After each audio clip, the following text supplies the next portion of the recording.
Assalamualaikum warahmatullahi wabarakatuh. Perkenalkan, nama saya Nyasarnia dari kelas 12 MIPA 5. Untuk keterangan lebih lanjut telah saya cantumkan pada deskripsi. Terima kasih.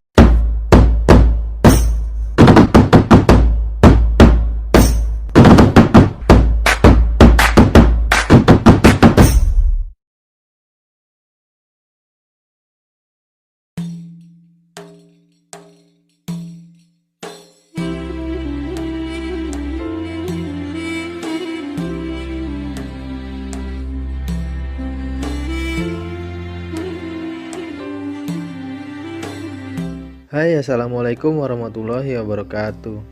Apa kabarnya sobat historian? Kali ini kita akan membahas mengenai sejarah dari Wali Songo, lengkap beserta penjelasannya, mulai arti dari Wali Songo, latar belakang seperti nama asli hingga silsilah, peninggalan Wali Songo dan juga makam dari para Wali Songo tersebut.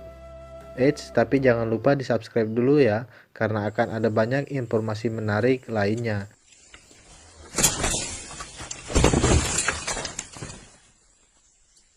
Kisah mengenai Wali Songo ini bukanlah dongeng ataupun cerita fiktif belaka, melainkan sejarah yang benar-benar terjadi pada zamannya, sehingga fakta sejarah ini jangan sampai kita lupakan.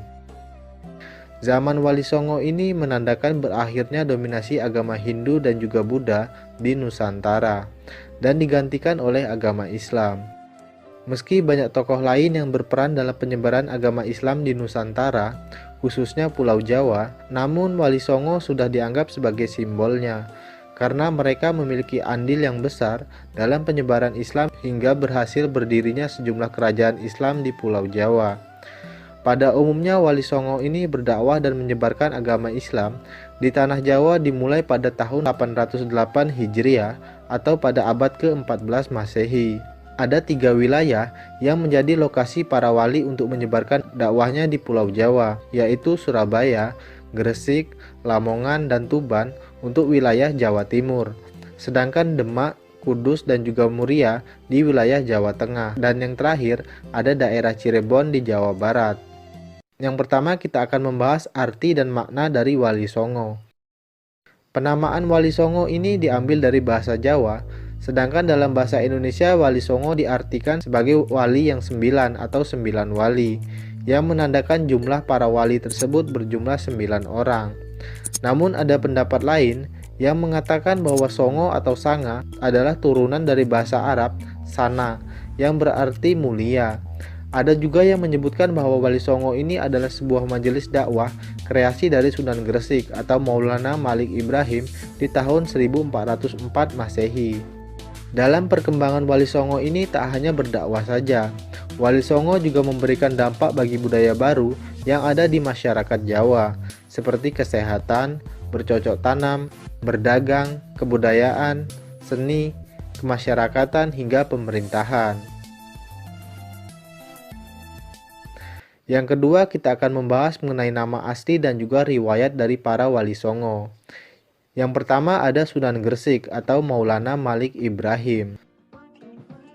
Sunan Gresik adalah keturunan langsung dari Muhammad SAW.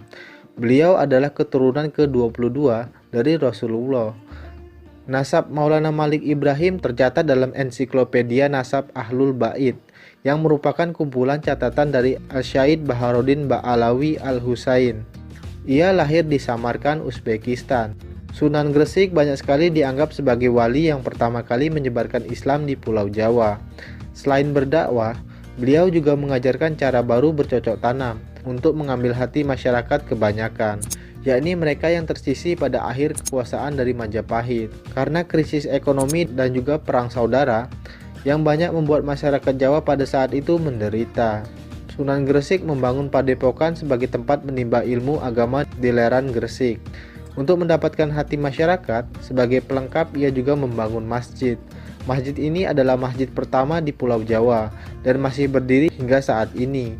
Nama masjid tersebut adalah Masjid Jami Gresik. Sunan Gresik wafat tahun 1419 dan dimakamkan di Desa Gapura Wetan, Gresik, Jawa Timur. Yang kedua ada Sunan Ampel atau Raden Rahmat. Riwayat mengatakan bahwa Sunan Ampel adalah anak dari Ibrahim Zainul Al-Akbar. Ibunya adalah seorang putri Campa yang bernama Dewi Cendrawulan, binti Raja Campa terakhir dari dinasti Ming. Meski bukan yang pertama menyebarkan Islam di tanah air, Sunan Ampel sudah dianggap sesepuh oleh para wali lainnya. Ia memiliki pesantren di Ampel Denta, Surabaya, yang menjadi pusat penyebaran agama Islam tertua di Jawa.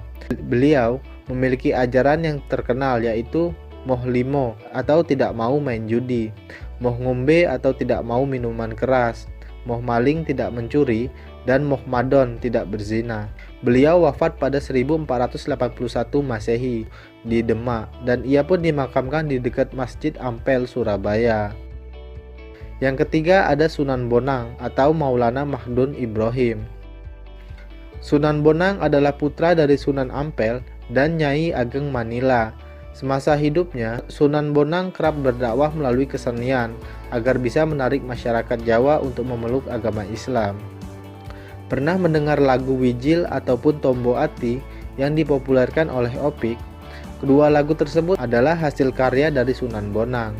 Untuk menambahkan unsur Islami, Sunan Bonang memasukkan rebah dan bonang sebagai pelengkap dari gamelan Jawa. Oleh sebab itulah ia mendapatkan julukan Sunan Bonang.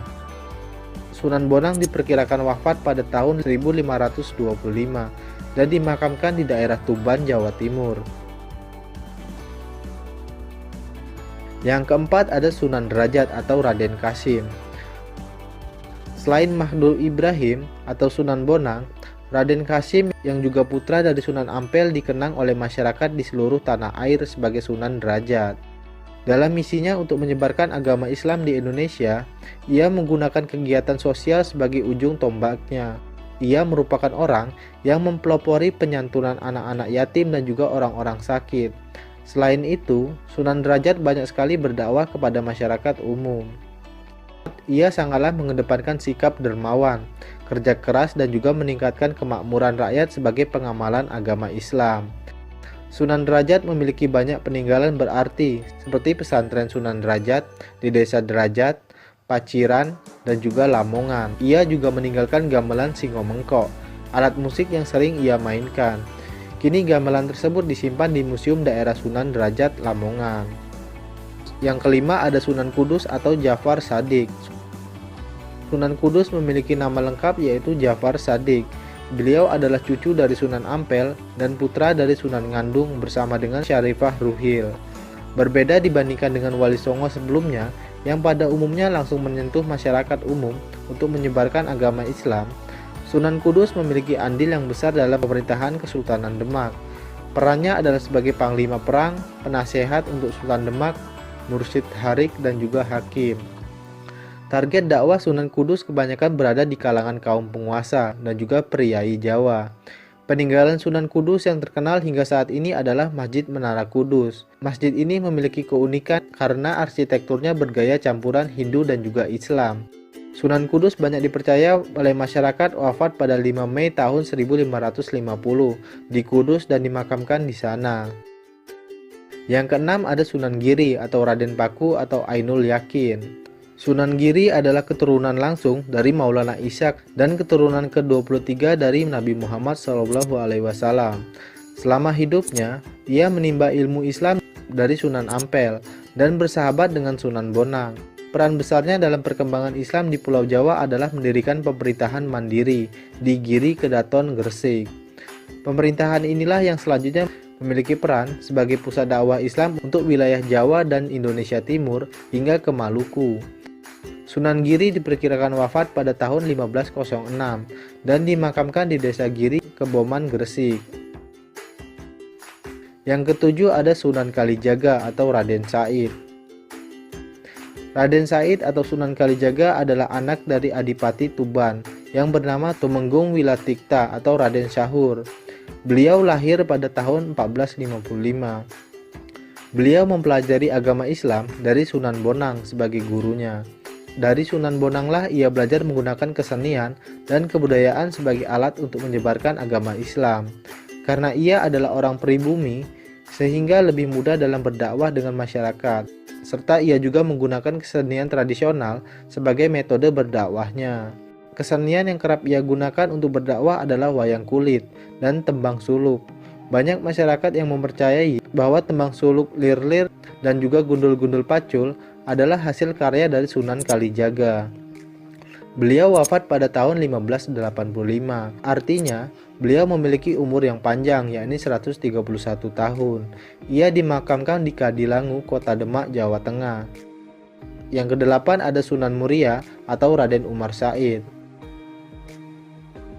Raden Umar Said atau Sunan Muria adalah anak dari Sunan Kalijaga dan juga Dewi Sara. Nama Muria diperkirakan oleh masyarakat sekitar kota Kudus berasal dari nama gunung, yakni Gunung Muria.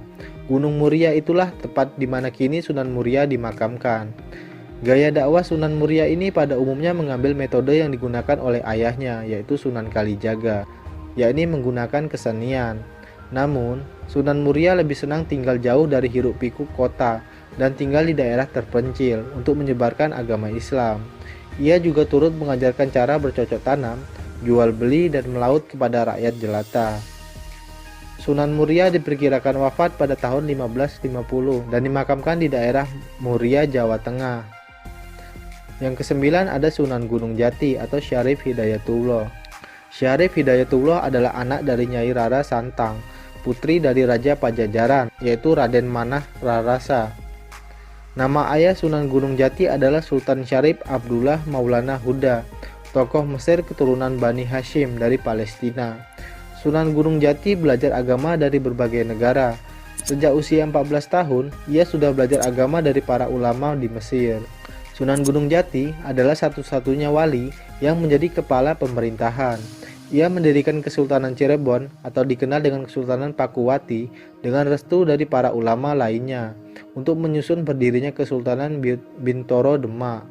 Ia memanfaatkan posisinya untuk menyebarkan agama Islam dari pesisir Cirebon hingga ke pedalaman Pasundan.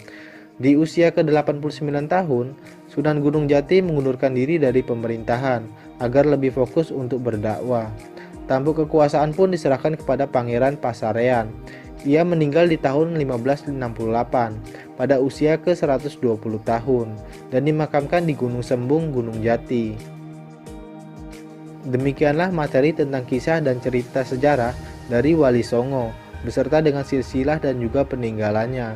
Semoga informasi ini bisa bermanfaat. Jangan lupa berikan like dan share ya agar bermanfaat juga bagi orang lain. Sampai jumpa di pembahasan selanjutnya.